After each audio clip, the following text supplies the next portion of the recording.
to the Iraqis as they were voluntarily leaving Kuwait in massive convoys that were up to 30 kilometres long. They weren't attacking anyone, they were going back to Iraq.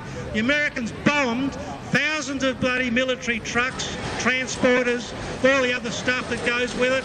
They bombed them and bombed them when they were going back to Iraq, when they said, OK, we'll leave it as you request. And the Americans, that was a war crime. Yes. No one can say it wasn't. What's a war crime? So the Americans are no better or worse than Saddam Hussein when it comes to that sort of action. You know, the Americans just have a greater ability to kill people than what Saddam Hussein had. Remember the Americans bombed a party, a wedding party, several of them actually in Afghanistan, because some of the party goers fired rifles up in the air to celebrate, which is a common custom in that region. The Americans termed that to be hostile fire, and not only killed the people that fired the weapons, but of course the whole party itself. Oh, there's always accidents. There's always accidents. There was a C-130 transporter that was flying around. They have heavy-duty machine guns on board. They low-flying aircraft. They're flying around a village of Baghdad, and they shot dead a family, including a young girl of 8 years of age, because they thought they were bloody terrorists or whatever it was, and they weren't. They were just annoyed. And this is just one instance. Then there was the hospital that was bombed in Iraq. Then there were the power stations that were bombed. Then there were the sewerage facilities that were bombed. Yes, but you can't. The desalination plants that were bombed. What's that got to do with Saddam Hussein?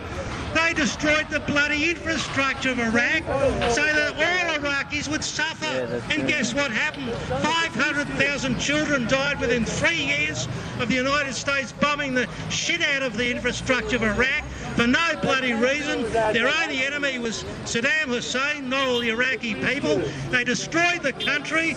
There's over 1 million Iraqis have died since the 2003 invasion. 1 million. That's a quarter of Melbourne dead. Just because the Americans thought it'd be a good idea to invade the country because they didn't like Saddam Hussein. No, that's not the reason. That's not the reason. What if they didn't like John Howard?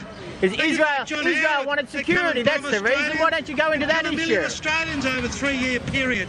I mean, that's their mentality. Wait a minute, Americans why don't you take some just because they don't like Saddam? They had other No, is that right? They had to is that right? He did. You don't think the Bush Why don't you put some of the blame on Israel? Israel's for their influence. You don't think it was a personal thing?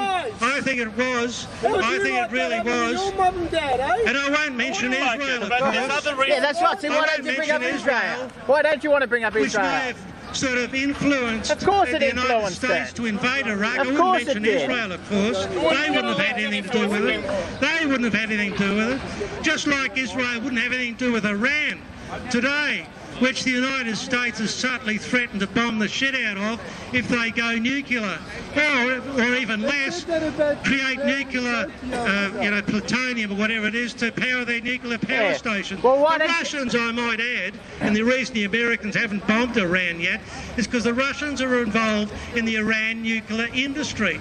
They're helping Iran build nuclear power stations, and they're helping Iran process nuclear fuel.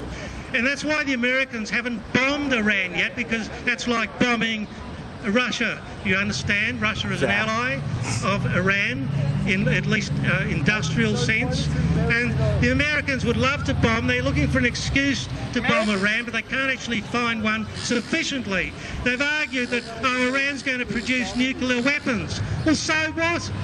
So what if Iran... Let's say Iran produced nuclear weapons and had missile systems to deploy them.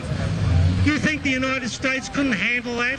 Do you honestly believe the United States, with a $500 billion a year budget on military expense, technology, training, logistics, intelligence, all the apparatus, they couldn't handle a little country like Iran because it had half a dozen nuclear weapons? You've got to be kidding. They're not worried about that. They're not worried about being attacked. It's Israel that is worried about Iran lobbying a nuclear weapon. That's right. So why don't you take your blame out on Israel instead of blaming the US people? Israel shouldn't be there, that the Israelis in 1947 illegally displaced the Arabs.